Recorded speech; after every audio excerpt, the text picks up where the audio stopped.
Welcome back, podcast fans, to a new episode of First Online with Friends. There's no place like art. I'm Frances McGarry, host, arts advocate, and activist, featuring ordinary people doing extraordinary things in the arts. I'd like to open this episode with a welcome back to my sound engineer / musician, Yuri, who went through a life and death ordeal these past 3 months. Christina, his wife, and the producer of my podcast stood at his side steadfastly advocating for his recovery. You know, we artists are fighters. Our souls are passionately connected to everything we do. Everything we know, feel, and practice emanates from this spring of creativity. And we generously share that joy through our artistry. But it takes time and money to invest in these endeavors.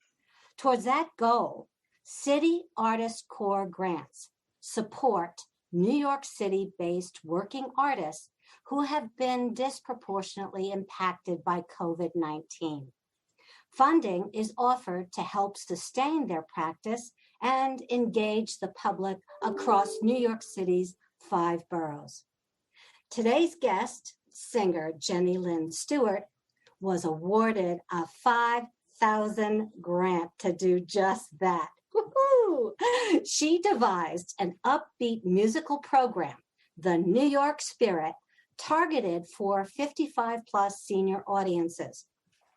Interspersed among the stories are human interest stories to lift their spirits and inspire them for their lives going forward. Welcome, Jenny. Oh, thank you. I'm just so thrilled to be here. I really am. I'm just very excited to talk about the grant and the show and everything. Yeah. And well, let's start with that. Congratulations. You did it.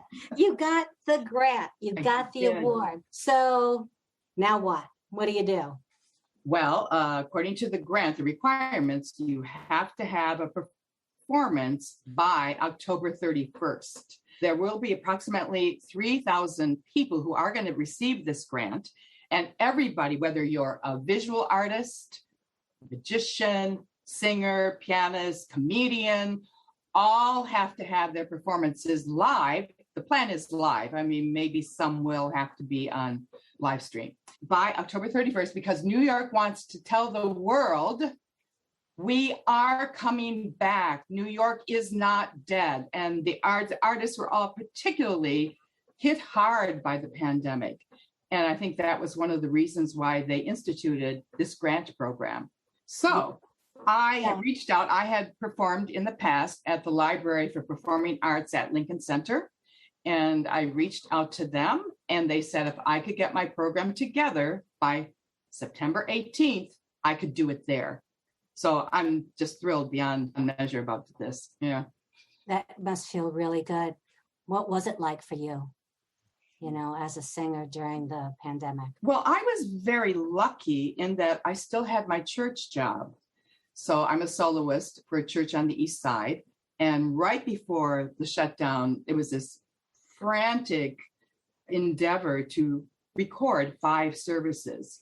So we did that. And then after those were over with, they said that we could come into the church and record live streams in person. So we started that the very end of April. And then when former President Trump said he wanted all the churches open on Memorial Day weekend, the church opened and we never closed. And they asked me not to take vacation time. So I didn't. And I performed there every Sunday. Still am. Oh. Yeah. I was very lucky. I live in upper Manhattan, and I would take an express bus down the East Side. And most times it was the driver and me going there and coming home. What a contrast. Yeah. Your show is geared for 55 and older audiences. Why did you streamline it for that particular audience? I was just kind of curious about that. Well, in general, the music that I do is what they love, which I do the classic Broadway, but also it's an audience that is marginalized, if that would be the right term. I just attended a conference up in Stamford, Connecticut, and I can tell you a lot of the venues, I mean, they're trying to get the younger audience and they're forgetting about the older people, the ones that really have a lot of disposable income and that really like old classic Broadway or even some of the old popular songs. And also another reason was, the over 55 group was really hit hard by COVID. And a lot of them are still very hesitant to go out, and others are still having a hard time dealing with all the ramifications of loss of loved ones. And so this really is to help lift their spirits going forward, because we are here and, we don't want to live our lives, at least I don't, being totally depressed. Change our mindset and try to be joyful going forward as much as possible. I think that's the key that speaks to all of us as artists, is that we know how the arts can lift our spirits and make a difference. You mentioned that music has always been a part of your life, and how did that evolve to be where you are here today? Well, I'm classically trained and I started out doing opera and classical music. What really did it, I did a big tour of the Sound of Music, and I was the Mother Abbess and went all over the United States and then in Asia with Marie Osmond. I did not do Marie Osmond in the United States, just in Europe.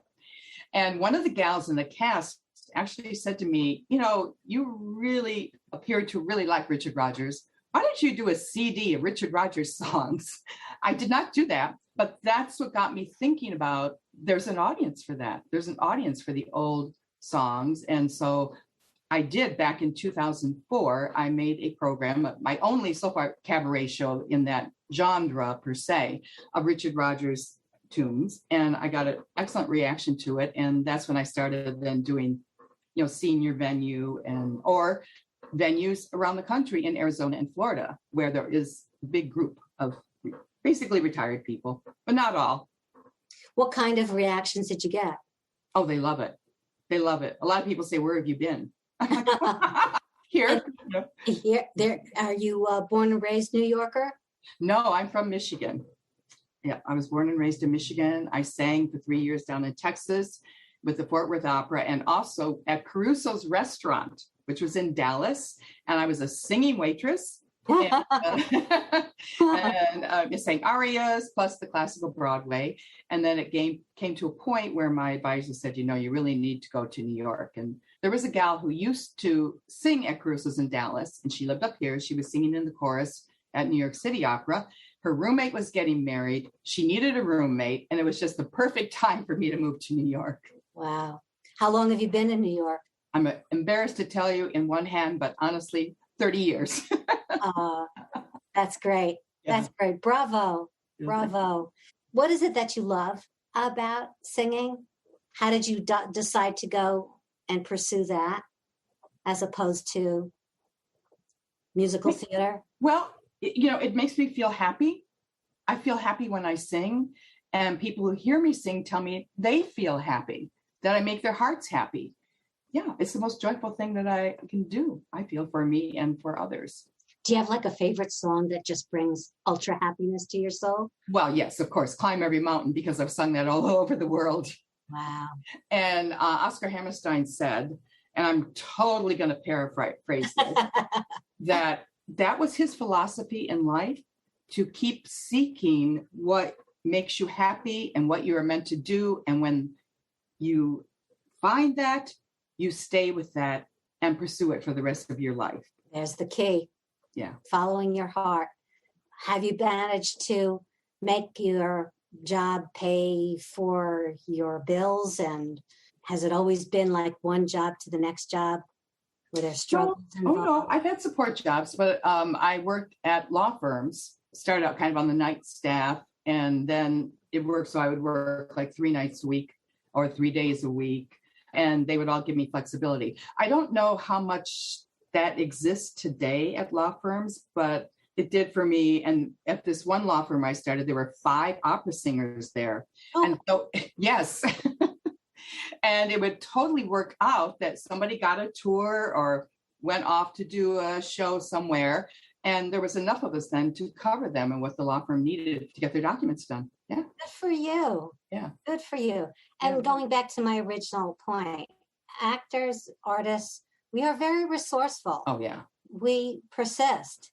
I was a teacher, and I never thought that at this stage of my life, be working New York actor and producing podcasts. And here it is, going back to your point, not only about being resourceful, but age is a number.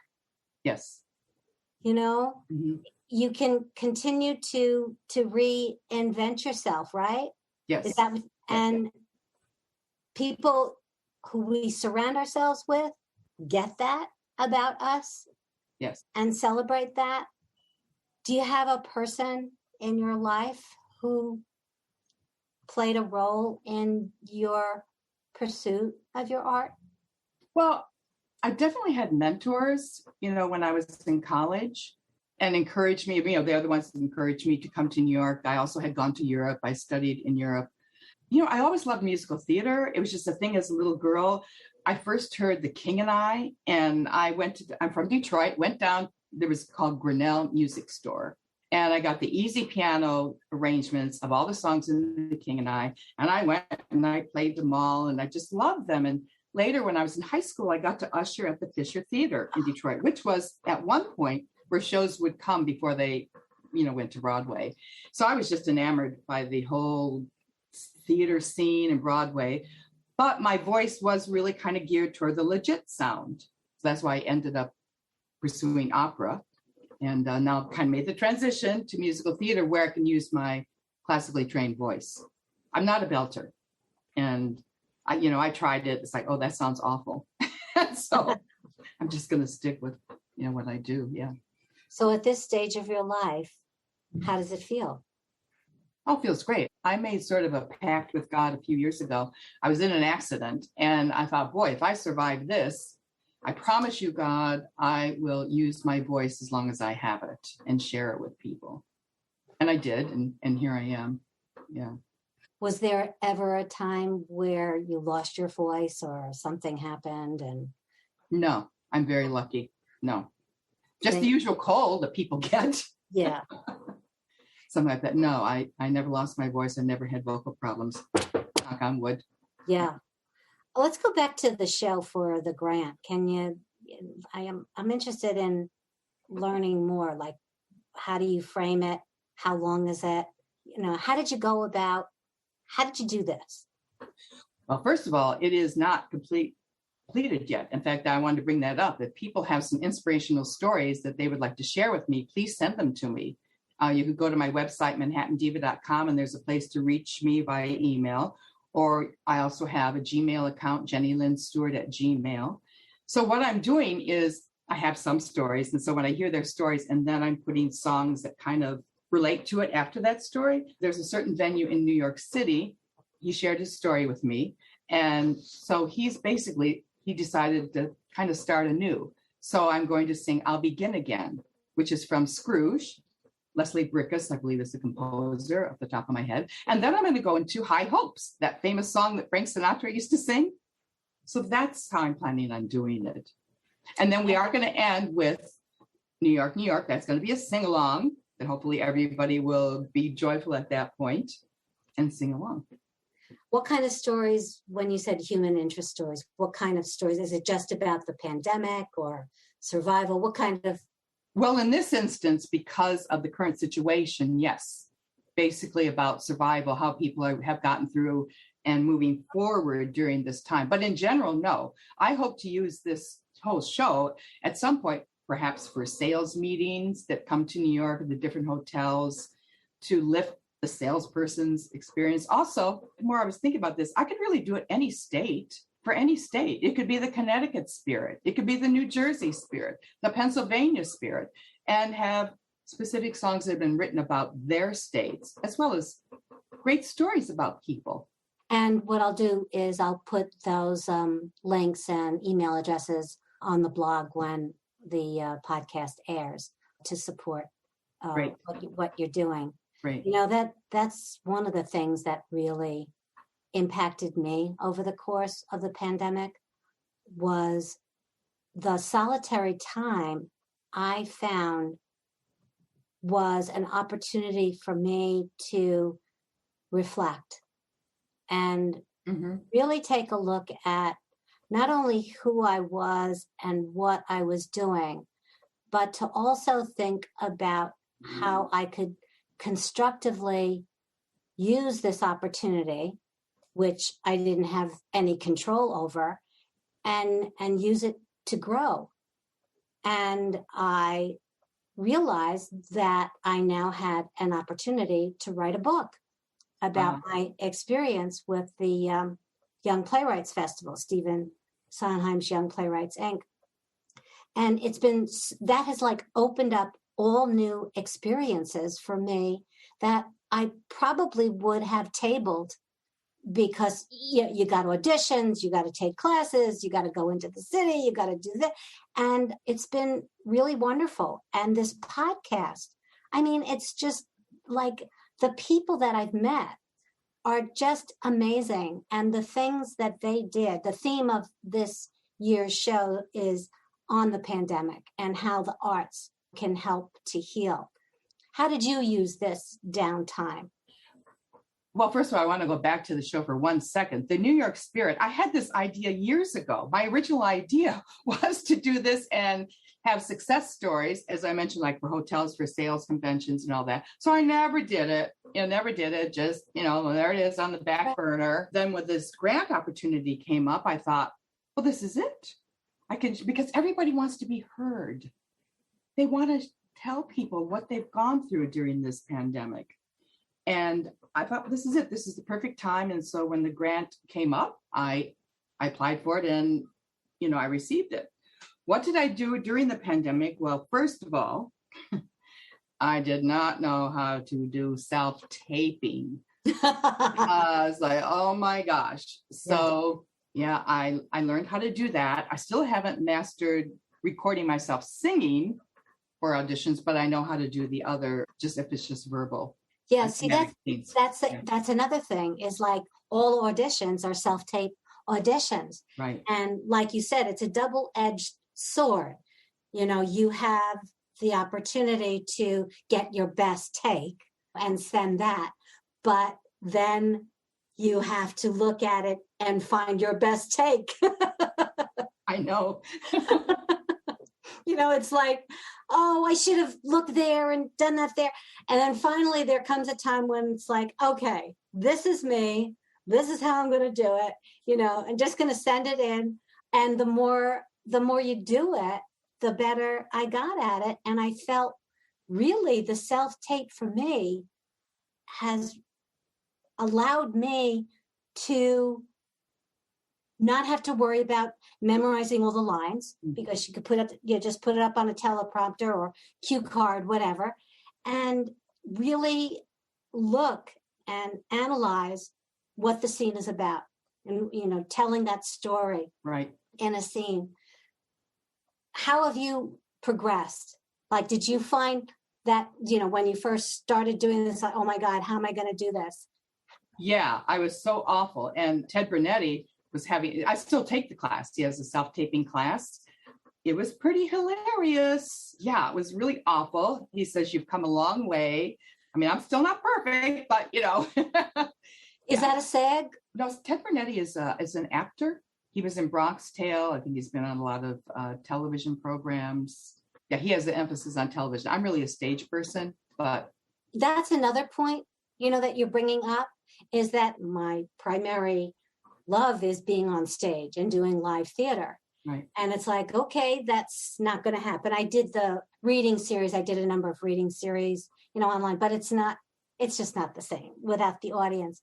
And so by not doing that, my TV and commercials and skill sets have like dramatically improved. As a matter of fact, in the middle of a pandemic, this time last year, I booked a co-star role on a Hallmark movie. Wow. This is what I mean. It's like people like you, we're not deterred. It's like, okay, shift, because that's what it's like being on stage. It's like, okay, somebody dropped a line here.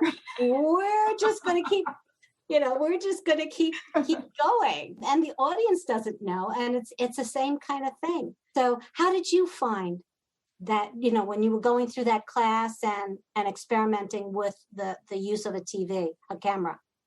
Well, I thought it was challenging, but I mean, the placement, the background, and the lighting, and I bought this light and that light, and then I didn't have the ring. I had the ring light, but it was too bright.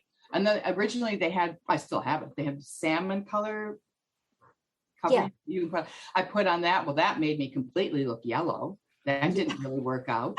And then there was the sound issue. We can't hear you. Like, oh, okay. So it was, now it's the music. But I did have my first official audition, which made me feel good that I did that. Good girl. And I know I will, get better as time goes on. Yeah, we're hoping that New York is going to open. I actually invested. I'm a Roundabout fan. Mm-hmm. And I bought a subscription. I'm like, okay, I'm going to go into the city, but I'm still apprehensive about taking the train and the subways. Anything you can tell me to allay some of my fears? Well, unfortunately, I can't, because this seminar that I just attended, or a retreat in Stamford, Connecticut. Yeah. Yesterday morning, there was a man from, it's called AMS Marketing, and they do up-to-date research on venues. And he said, well, up to 2 weeks ago, everything was looking really good. And now people are, because of the Delta variant, there's hesitancy right now. But it's not zero, it's just there is hesitancy about the whole thing. So I can't say any optimistic news for sure, but we're fingers crossed that we're going to get past this very soon and it'll go over. I hope. The Delta variant will pass over, and we will. Do you have a singing message that you can make about getting a vaccine? Not offhand. Just get the vaccine. Get the vaccine. Right. Still, it's. In fact, I heard this on the radio this morning. I think if you happen to get the COVID and you're vaccinated, your chances of going to the hospital or severe reaction to COVID will be very, very small. They said it's 98% effective, this vaccine. Yeah. I got the Moderna. What'd you get? Moderna. Same. Oh, hey, we're Moderna. Yeah. Moderna girls. Yeah. What's next? What are you looking forward to? What comes? What's the next chapter? Well, of course, doing more of these shows. But the other thing I also wanted to mention, during COVID, I did an inspirational speech on Zoom. It was for a Veterans Day service in May of 2020. And because, originally when this all started, people were comparing this to World War II and what the country, went through. And so I actually talked about my parents, who were both in World War II. They were in the service. And it ended up, people said they were really inspired by the speech. And I just, again, told personal stories about relatives and others during World War II. And that's why I want to tell personal stories about what people went through now, what we're going through now during COVID. How long is the show? Do you have a time? Oh, I didn't tell you that. You asked me that further. Yes, before rather. It is 2 45-minute sets. So it's 45 minutes, an intermission, 15-minute intermission, and then another 45 minutes. That's great. It's kind of like an act 1, act 2. Is there a contrast, compare in terms of theme? Oh, no, it's all going to be like a continuation. Okay. Of stories and uplifting songs. And by the way, I do have to mention that it's ticketed on Eventbrite. It's totally free. They have not created the link yet, but it will be on my website as well as the New York Library for Performing Arts website. Yeah, and again, I'll make sure we'll put that on the blog and share that. Right. Jenny, it's been a pleasure having you on the show. I'm looking forward to going into the city. I'll bring a paper bag when I hyperventilate and seeing your show. Thank you so much. Continued success, and we will certainly stay in touch. Oh, yes. Thank you very much, Fran. I just really appreciate this opportunity to share about the grant and the New York spirit. And we're going to get through this, and we're going to be on that other side, and everything is going to be very good for all of us. Thank you.